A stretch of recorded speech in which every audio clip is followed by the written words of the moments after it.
All right, let's dive into some seriously deep stuff today, huh? Like the interconnectedness of our body, mind, soul, and spirit.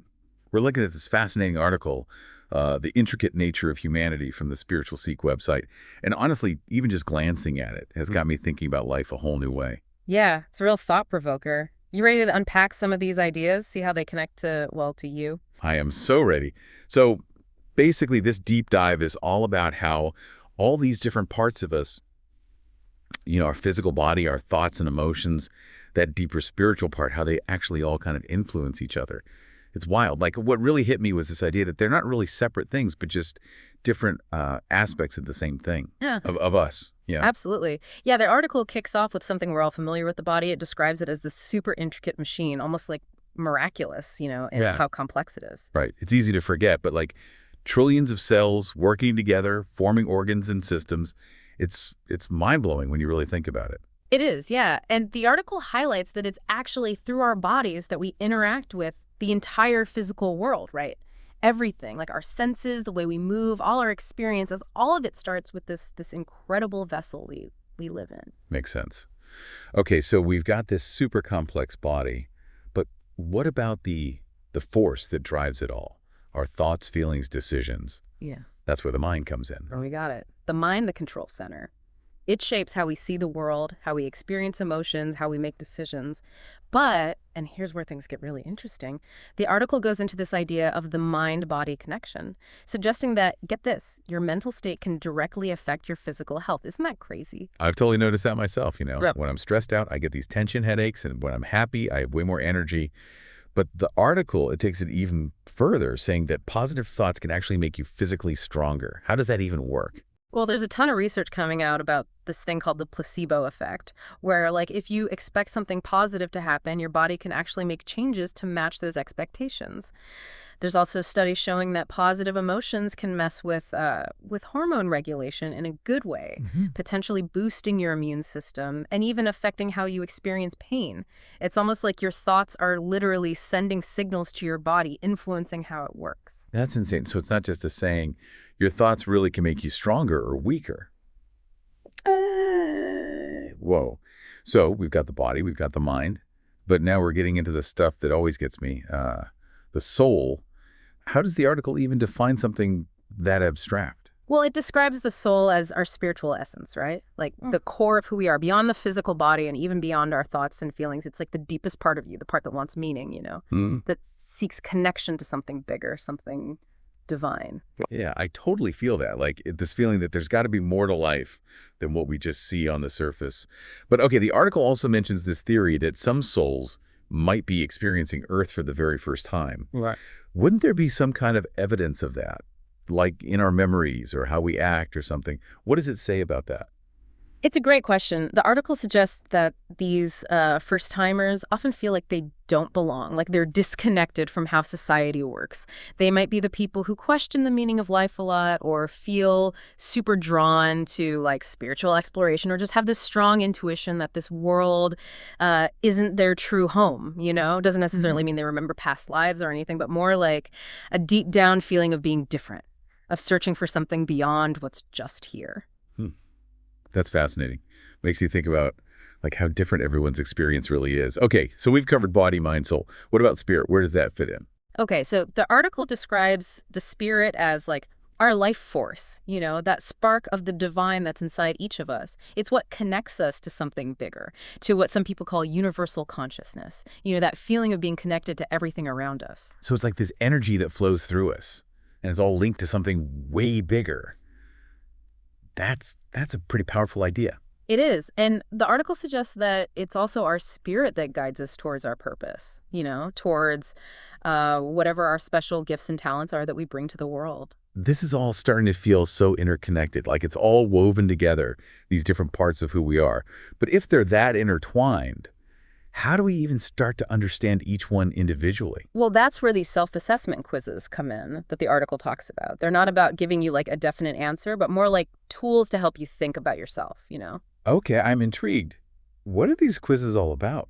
So one's called, Is This Your First Incarnation on Earth? It's a bunch of statements, and you choose the ones that resonate with you, it's meant to make you look inward and maybe see if you identify with some of the things that people who might be first-time souls often experience, right? I see. And what about the other quiz? That one is called Are You in the World or Of the World? It looks at this tension between being in the world, but not necessarily feeling like you fully belong, you know? Oh, yeah, I can relate to that feeling sometimes. It's like I'm watching the world from a distance, not quite fitting in with the mainstream. Hmm. Kind of like traveling in a foreign country, you know? Fascinated by it all, but not really speaking the language. Exactly. Yeah, that's a great way to put it. And the quiz gets you thinking about your own perspective and whether you're more focused on material stuff or on something beyond the physical world. It sounds like these quizzes are more about making you curious and getting you to really think about yourself more than putting you in a box or something.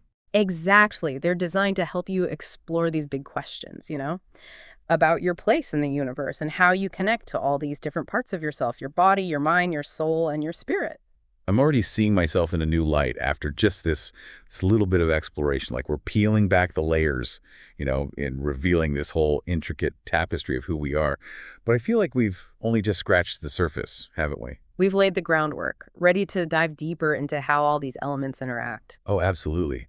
I can't wait to explore how all these pieces fit together and what it really means to live a life that's in harmony with all of who we are. Okay, so we talked about the body, the mind, the soul, and the spirit, all these amazing parts of who we are. But the article, it keeps coming back to this idea of harmony and integration. You know, Yeah. like it's not enough to just know about these different parts. It's about how they work together. Yeah, that's what it says is the key to a really fulfilling life. It's about recognizing that they're not separate at all. It's more like they're all woven together, you know, like constantly affecting each other. But what does that actually look like? I mean, how do we actually get this harmony between, you know, our physical body, our mental and emotional states, and then that spiritual side too? Well, it doesn't exactly give you like a step-by-step plan or anything, but it does say that self-awareness is like the foundation, right?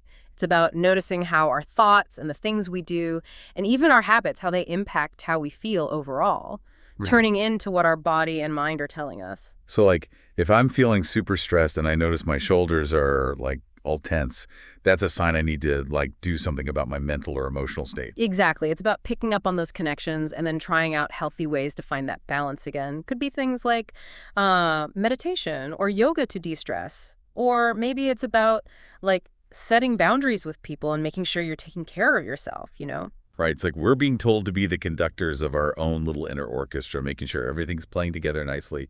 But I think a lot of people, they might get hung up on that spirituality part. They can seem kind of, I don't know, out there or hard to grasp. Any tips for those of us who are just starting to explore that side of things?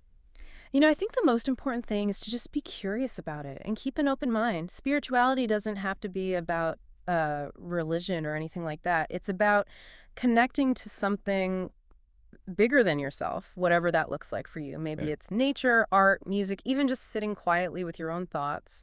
It's finding what really speaks to you and helps you tap into that sense of awe and wonder, I guess. That makes sense. It's about finding what sparks that divine spark within, like you were saying before. But the article also talks about how this whole integration thing isn't just about like feeling good personally. It's about finding your purpose in life too. Right. It makes this argument that when you're in alignment with all these different parts of yourself, that's when you can really tap into your gifts and talents and actually use them to make a positive impact on the world. It's about realizing we're all connected and then contributing to the greater good, you know. I love that. It's not just about improving yourself, but seeing how you fit into something way bigger. But how do we actually figure out what our unique gifts are and how to use them to make a difference? That seems tricky. Well, that's the journey, isn't it? The lifelong one. It's paying attention to what brings you joy, what you find yourself naturally drawn to, what makes you feel really alive. Could be something creative, intellectual, practical, about caring for others. It's about trying things out, you know, exploring those passions and seeing how they can be used to serve other people, to make the world a little brighter, kinder, more beautiful. So it's like we each have a unique piece to contribute, and when we find our place, it completes this larger picture. That's a cool thought. But I bet a lot of people might feel stuck on that whole making a difference thing. Like, what can I actually do that'll really matter in the grand scheme of things? Right, and that's when it's important to remember that even the smallest acts of kindness or compassion or just expressing yourself creatively, they can all make a ripple.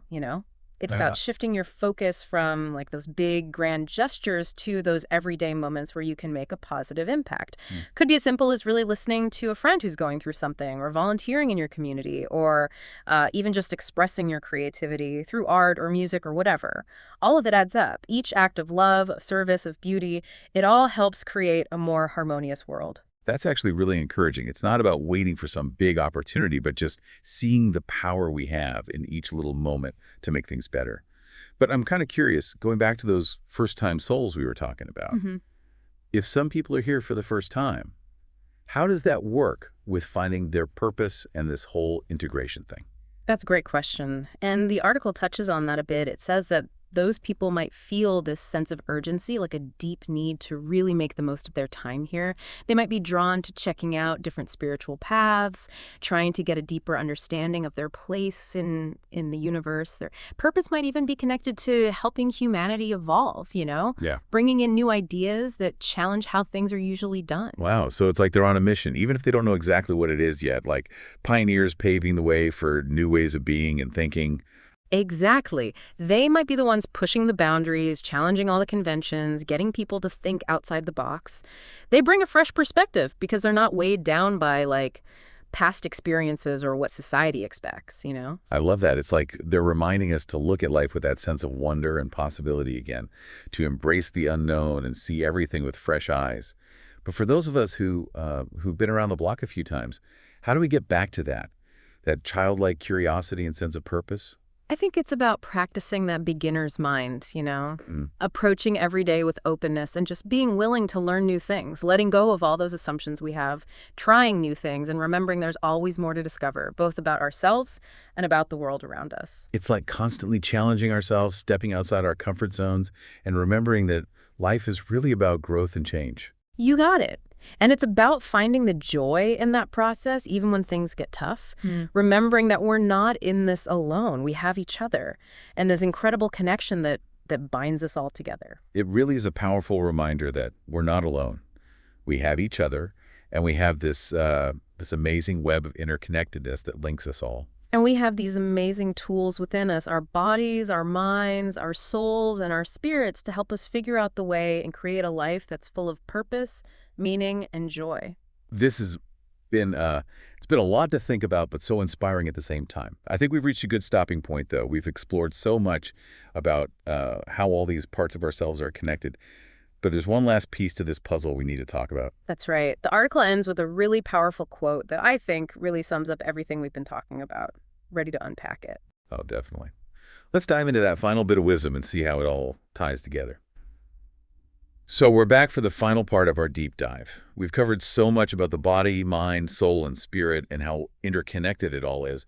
But you were saying the article ends with a quote that really brings it all home. What was it?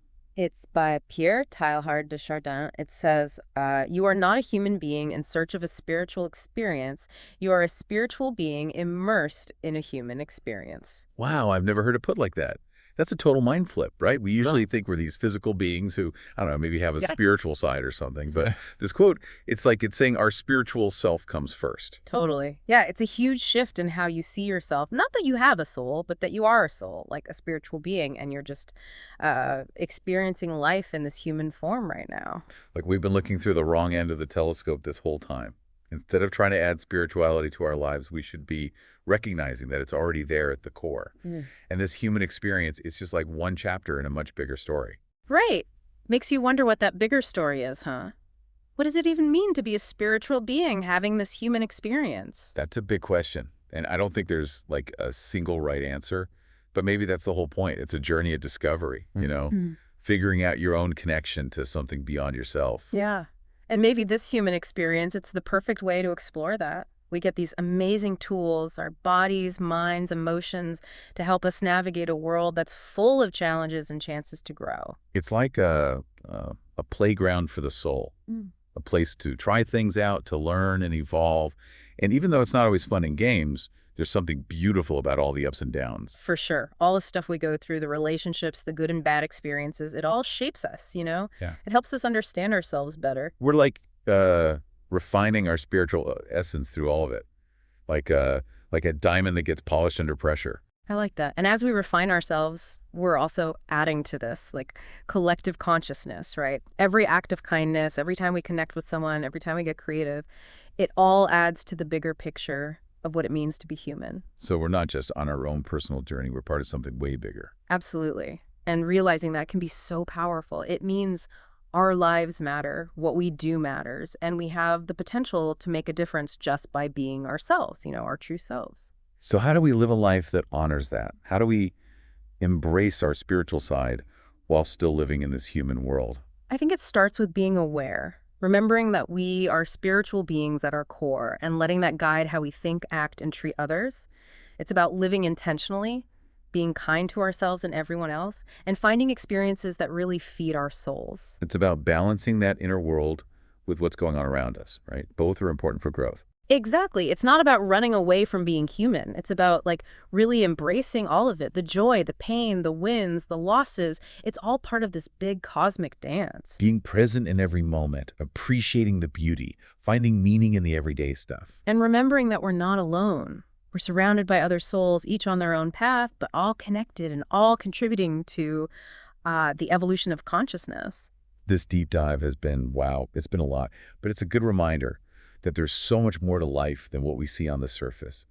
I feel inspired to keep exploring these ideas, to figure out more about my own spiritual side and how to do my part for the greater good. That's fantastic. I hope you do. Keep asking questions, keep looking for answers, and just embrace the mystery of it all, This whole incredible human experience. I will. And to all of you listening, we hope this deep dive got you thinking, maybe sparked your own curiosity to start exploring who you are and what you're all about. Remember, you're a spiritual being having a human experience. Embrace it, dive in, and let your light shine.